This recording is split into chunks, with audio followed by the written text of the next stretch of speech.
Hello guys, तो कैसे हैं आप सभी का मेरे यूट्यूब चैनल युवराज स्टडीज़ पर हार्दिक स्वागत है।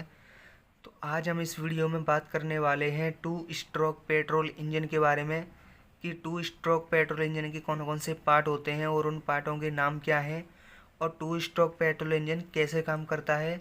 तो इन सभी टॉपिकों के बारे में आज हम इस वीडियो में बात करने वाले हैं।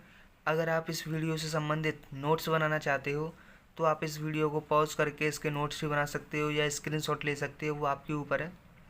तो अब मैं आपका समय ज़्यादा ना लेते हुए इस वीडियो को स्टार्ट करता हूँ और आपको सबसे पहले टू स्ट्रोक पेट्रोल इंजन के सभी पार्टों के नाम बता देता हूँ, जिससे आपको भी कंफर्म हो जाए। वैसे तो मैंने यहाँ पे लिख रखे हैं, एक बार और कंफर्म कर देता हूँ। देखो, वैसे तो मैंने एक वीडियो और बना रखी है already two stroke diesel engine के ऊपर, वो मेरे चैनल पर डली हुई है, आप वहाँ पे जाके देख सकते हो।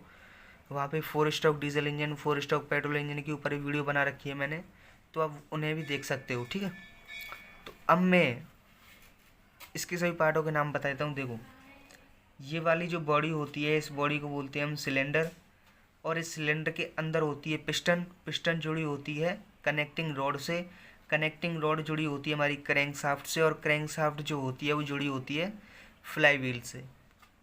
और इस सिलेंडर के सबसे टॉप में ये वाला जो पार्ट होता है, इसको बोलते हैं हम सिलेंडर हेड। और इसी सिलेंडर हेड में हमारा क्या लगा रहता है, स्पार्क प्लग। क्योंकि वो डीजल इंजन था इसलिए उसमें इंजेक्टर लगे थे, ये पेट्रोल इंजन है इसलिए इसमें क्या लगा है, इसमें स्पार्क प्लग लगे हुए हैं। देखो, और यहाँ पर जो हमारे इनलेट वाल्व और आउटलेट वाल्व लगे होते थे, जो कि हमने 4 स्ट्रोक में पढ़े हैं, लेकिन 2 स्ट्रोक में वो यहाँ पर नहीं होते। होते हैं लेकिन कहाँ पे होते हैं, एक तो हमारा ये रहा, इसे हम बोलते हैं इनलेट वाल्व या इनलेट पोर्ट भी बोल सकते हैं इसको। दूसरा होता है ये वाला एग्जॉस्ट पोर्ट। ठीक है, और ये वाला जो पार्ट है इसको बोलते हैं हम ट्रांसफ़र पोर्ट, और ये वाला जो भाग होता है इसे बोलते हैं हम क्रैंक केस। अब देखो, अब इसकी वर्किंग समझो। पहला जो स्ट्रोक है वो काम कैसे करता है। देखो, जो भी हमारी प्राकृतिक हवा है वो सबसे पहले हम क्या काम करेंगे। देखो, तो जो प्राकृतिक हवा है वो कहाँ पे आएगी, इस इनलेट वाल्व के माध्यम से इस क्रैंक केस में आ जाएगी, यानी कि ये पूरा भर जाएगा। तो उसके बाद में क्या होगा, इस ये जो ट्रांसफ़र पोर्ट है हमारा, इस ट्रांसफ़र पोर्ट के माध्यम से ये जो क्रैंक केस में हवा आई थी वो इसके माध्यम से इस सिलेंडर में चली जाएगी। अब क्या होगा, अब जो पिस्टन है हमारी वो जब बीडीसी से टीडीसी की तरफ जाएगी, तो जैसे जैसे वो टीडीसी की तरफ आगे बढ़ेगी, तो जब पिस्टन यहाँ पे आ जाएगी तो हमारा जो ट्रांसफ़र पोर्ट है वो हमारा क्या हो जाएगा, बंद हो जाएगा। बंद हो जाएगा तो हमारी जो एयर की सप्लाई थी, यानी कि जो हवा जा रही थी या ट्रांसफ़र पोर्ट के माध्यम से, वो जाना बंद हो जाएगी। अब जो पिस्टन है हमारी जब थोड़ा सा और ऊपर जाएगी, जब वो यहाँ एग्जॉस्ट पोर्ट पर पहुँचेगी, तो पहले से उपस्थित यहाँ पर जो जली हुई गैसें थी वो इसके माध्यम से निकल रही थी, लेकिन जब पिस्टन यहाँ पे पहुँच जाएगी तो जो जली हुई गैसें हैं वो निकलना बंद हो जाएंगी। और जब पिस्टन इस एग्जॉस्ट पोर्ट को पार करके जब यह टीडीसी पर पहुंचेगी, तो यहाँ से जो एयर और फ्यूल का मिश्रण इस क्रैंक केस में आया था वो इस ट्रांसफ़र पोर्ट के माध्यम से ऊपर आ जाएगा। तो जब पिस्टन हमारी टीडीसी पर पहुंच जाएगी तो वो एयर और फ्यूल का मिश्रण कंप्रेस होगा और उसका जो दाब और ताप है वो बढ़ जाएगा, बहुत अधिक बढ़ जाएगा। और इस मिश्रण में हम क्या करेंगे, इस स्पार्क प्लग के माध्यम से एक चिंगारी उत्पन्न करेंगे। वो चिंगारी क्या करेगी, इस मिश्रण को जला देगी। जलाने के बाद इस पे एक विस्फोट हो जाएगा और इस पिस्टन के ऊपरी वाले भाग पर क्या होगा, एक धक्का लगेगा। तो पहले स्ट्रोक में क्या होगा, एयर क्रैंक केस में आ जाएगी, क्रैंक केस के माध्यम से ट्रांसफ़र पोर्ट के माध्यम से ये सिलेंडर के अंदर आ जाएगी। पिस्टन हमारी टीडीसी पर पहुंच जाएगी, जो मिश्रण आया था वो हमारा जल जाएगा। ठीक है, इतना काम होगा हमारा पहला स्ट्रोक में। और एक बार मैं आपको इसकी वर्किंग भी बता देता हूँ कैसे है।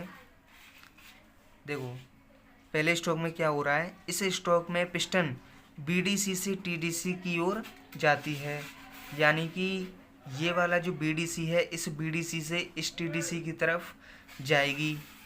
और क्या होगा, सर्वप्रथम जो इनलेट वाल्व के माध्यम से हवा और फ्यूल यानी कि पेट्रोल इंजन है इसलिए हम इसमें पेट्रोल का उपयोग करेंगे।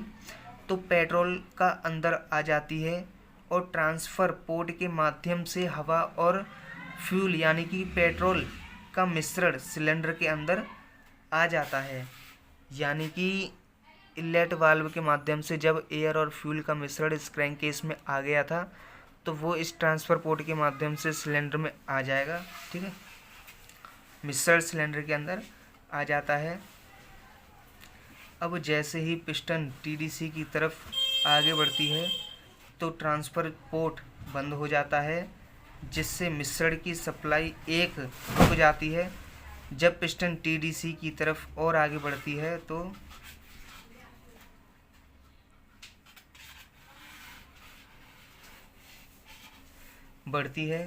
तो एग्जॉस्ट पोर्ट भी बंद हो जाता है, जिससे जली हुई गैसें निकलना बंद हो जाती हैं।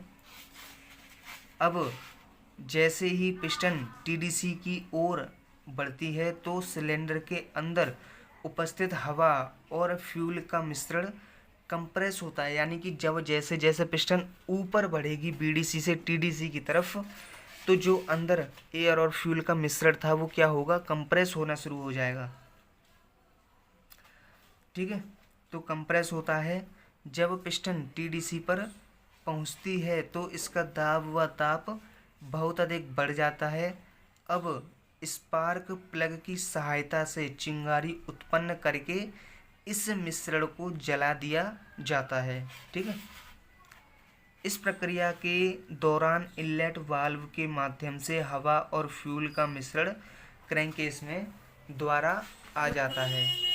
यानी कि जब हमारी पिस्टन इस टीडीसी पर होती है तो हमारा जो भी एयर और फ्यूल का मिश्रण है वो इस इनलेट वाल्व के माध्यम से इस क्रैंककेस में आ जाता है। तो इतना काम होता है हमारा पहले स्ट्रोक में। अब दूसरे स्ट्रोक की बात करते हैं कि दूसरा स्ट्रोक कैसे काम करता है। देखो, पहले स्ट्रोक के पश्चात जब हमारी पिस्टन टीडीसी पर पहुंच गई थी, टीडीसी और बीडीसी, यानी कि पहले स्ट्रोक में जब हमारी पिस्टन इस बीडीसी से टीडीसी पर पहुंच जाती है, अब दूसरे स्ट्रोक में क्या होगा, ये जो पिस्टन है वो टीडीसी से बीडीसी की तरफ आएगी। तो जैसे जैसे पिस्टन बीडीसी की तरफ बढ़ेगी तो हमारी जो पिस्टन है जब वो एग्जॉस्ट पोर्ट को पार कर जाएगी, यानी कि यहाँ पर आ जाएगी हमारी पिस्टन, तो जो एग्जॉस्ट पोर्ट है वो हमारा खुल जाएगा। खुल जाने की वजह से क्या होगा, अंदर जितनी भी जली हुई गैसें हैं वो यहाँ से निकल जाएंगी। और जो पिस्टन है वो जब हमारी थोड़ी सी और नीचे आएगी, यानी कि इस ट्रांसफ़र पोर्ट को पार करेगी, यहाँ पर आ जाएगी, तो हमारा जो ट्रांसफ़र पोर्ट है वो भी खुल जाएगा हमारा। खुलने की वजह से क्या होगा, इस क्रैंककेस में जितना भी एयर और फ्यूल का मिश्रण था वो इस ट्रांसफ़र पोर्ट के माध्यम से क्या होगा, इस सिलेंडर के अंदर आ जाएगा। ठीक है, अब इसकी वर्किंग देख लेते हैं एक बार।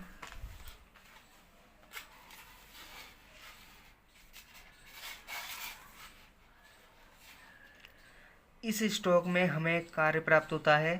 पहले स्ट्रोक में ईंधन व हवा का मिश्रण के दहन से पिस्टन के ऊपरी वाले भाग में एक धक्का लगता है।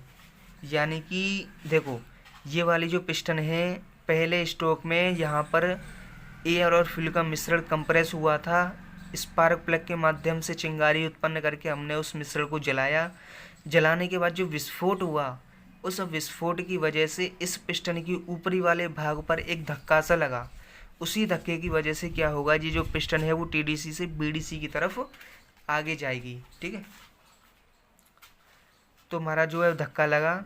इस स्ट्रोक में पिस्टन टीडीसी से बीडीसी की तरफ और जाती है तथा जैसे ही पिस्टन एग्जॉस्ट पोर को पार करती है, जिससे जली हुई गैसें बाहर निकल जाती हैं, और पिस्टन जैसे ही बीडीसी की तरफ और आगे बढ़ती है, जिससे ट्रांसफ़र पोर्ट खुल जाता है और हवा व फ्यूल का मिश्रण इस सिलेंडर में प्रवेश करता है और अंत में पिस्टन बीडीसी पर पहुंच जाती है।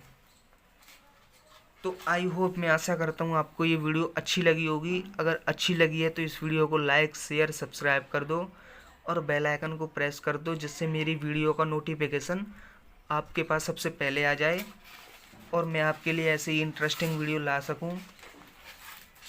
धन्यवाद।